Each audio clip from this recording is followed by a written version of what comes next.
Basement abandonment is one of 7 flood damage mitigation techniques covered by Mecklenburg County's retroFIT grant program.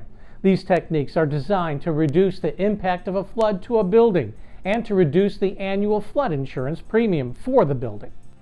In this technique, all building components susceptible to flood damage are moved to safer locations, and the basement is filled with soil or stone to the level of the outside ground. Typical items that might be relocated include electrical panels, heating and air conditioning equipment, water heater, and the washer and dryer. Now, if the basement is impermeable, for example concrete, penetrations are made in the floor to allow soil moisture to pass through. Vents are added to the foundation walls just above the ground level to prevent a buildup of hydrostatic pressure by allowing the entry and exit of floodwater. If the existing floor is not above the projected flood elevation, moving or raising the entire structure would be options to consider. Basement abandonment does not change the flood zone or remove the mandatory flood insurance purchase requirement for a building located in the regulated floodplain, nor does it reduce the likelihood of flooding.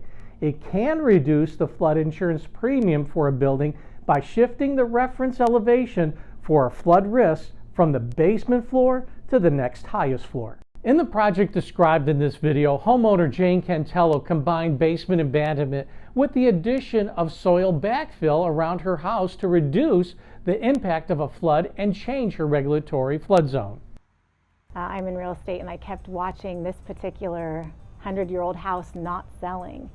And I thought, yes, it needs some updates, but why is nobody buying it? And the only logical answer was that it's in the flood zone, and that scares people. So I talked to the county, and they said, this is a house that can be used in the grant program, and we can help you make it a house that's not in the flood zone. And in my eyes, that was exactly a property I would want to buy and live in and make right. It's a 100-year-old house, and the basement had some wood floors in it. It was a finished full-height basement, and you could see water damage down there beneath. In fact, when we were doing inspections on it, there was standing water in the basement.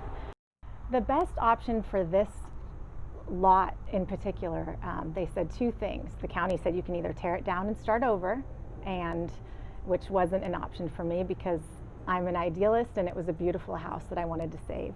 The second option was to completely abandon the basement, which was the only portion of the property that was in the flood zone. And so by filling in that basement and no longer having it as living area, that took care of the flood zone. I believed everybody I met at the county so much. They were helpful. They explained step by step what was going to happen. And I figured that I couldn't really lose. At the end of the day, I'd have a house that wasn't in the flood zone, and they were going to help me pay for it. Once we had all of our permits and everything, and that's a big once we had them, because that took a little bit of time for us to get a plan together, because we had to move everything that was in the basement. We had to get permits pulled to move it upstairs. So the laundry room, the mechanicals like the HVAC and the hot water heater. So once we had permits for our plan, it wasn't a hard process at all.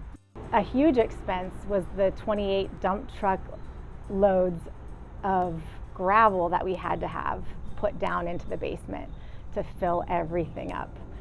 It was a 1,000+ square feet of basement that had to be filled in. So we have our letter of map revision from FEMA. They've stamped off on us saying that we are officially completely out of the flood zone for the structure, and so it's going to save us about $2,400 a year. This gives me a great sense of just security and safety that our house is okay.